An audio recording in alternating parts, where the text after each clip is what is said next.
अजितदादा हे केवळ एक व्यक्तिमत्व नव्हतं, तर ते एका पिढीचा आत्मविश्वास होते।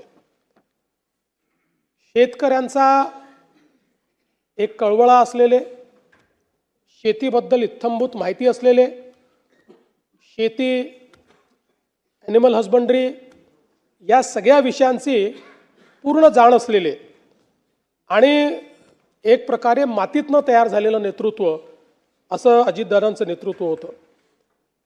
त्यांच्या जीवनामध्ये अनेक संघर्ष आले, कुठल्याही संघर्षाला त्यांनी पाठ दाखवली नाही। सातत्याने त्या संघर्षाला सामोरं ते गेले, कधी पोळापुढे झुकले नाहीत। पण ज्यावेळी दादांना मनातनं असं वाटलं की काहीतरी चूक आहे किंवा समाजाला ते चूक वाटतंय, त्यावेळी जाहीर माफी मागायलाही त्यांनी मागे पुढे पाहिलं नाही। अशा परिस्थितीमध्ये दादा कुठलाही इगो न ठेवता जाहीरपणे माफी मागून पुढच्या कामाला त्या ठिकाणी लागायचे, हे देखील आपण बघितलेलं आहे।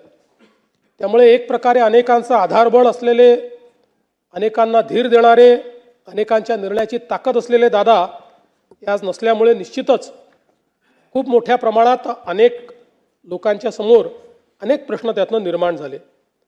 खरं म्हणजे अजितदादांबद्दल सगळे नेहमीच सांगतात की शब्दाला जागणारा अशा प्रकारचा नेता होता। त्याचा अनुभव 2019 साली आम्ही घेतला। 2019ला ज्यावेळी आमचं ठरलं की सरकार तयार करायचं, त्यानंतर काही कारणाने तो निर्णय त्यावेळी त्यांच्याकडे वरिष्ठांनी बदलवला। पण दादांनी त्यावेळेस भूमिका घेतली की नाही, मी शब्द दिलेला आहे, मी शब्द मोडणार नाही। आणि आम्ही सरकार तयार केलं, शपथविधी घेतला। त्याला अनेक लोकांनी पहाटेचा शपथविधी म्हटलं।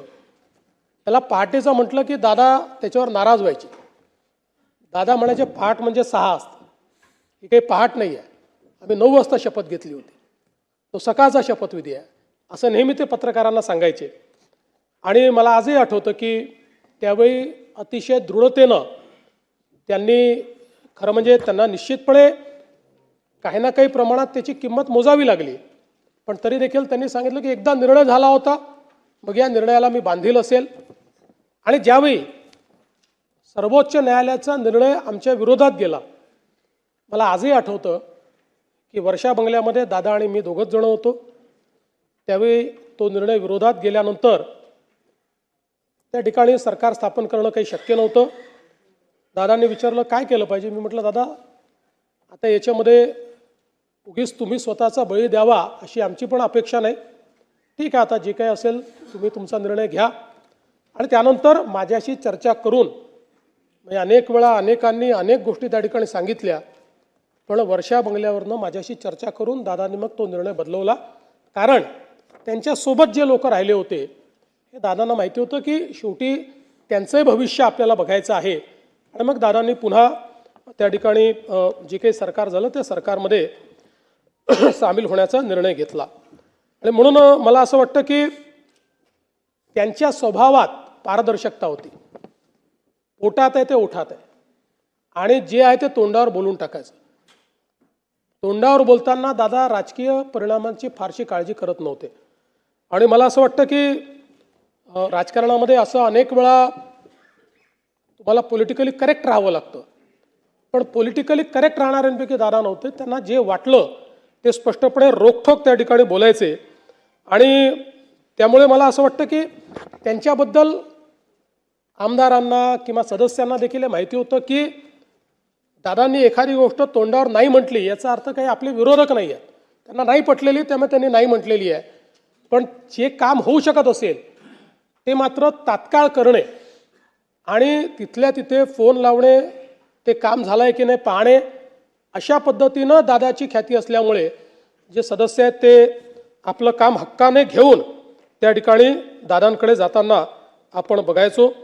आणि मला असं वाटतं की वर्षानुवर्ष काम करत असताना दादांनी एकवचनी असण्याचा एक नाव जे कमावलं की दादा म्हणतात ते करतात, हे राजकारणामध्ये मला असं वाटतं की अतिशय विरळ आहे। आणि खरं तर मला असं वाटतं की ज्यावेळेस 2019 नंतर मी विरोधी पक्षनेता झालो, ते इकडे आले, ते पुन्हा उपमुख्यमंत्री झाले. पण आपल्यापैकी अनेकांच्या लक्षात असेल की इथनं भाषण करताना ते माझा उल्लेख मुख्यमंत्री म्हणूनच करायचे. मग प्रत्येक वेळी मग त्यांना आठवण करून द्यावी लागायची की मुख्यमंत्री नाही, विरोधी पक्षनेता.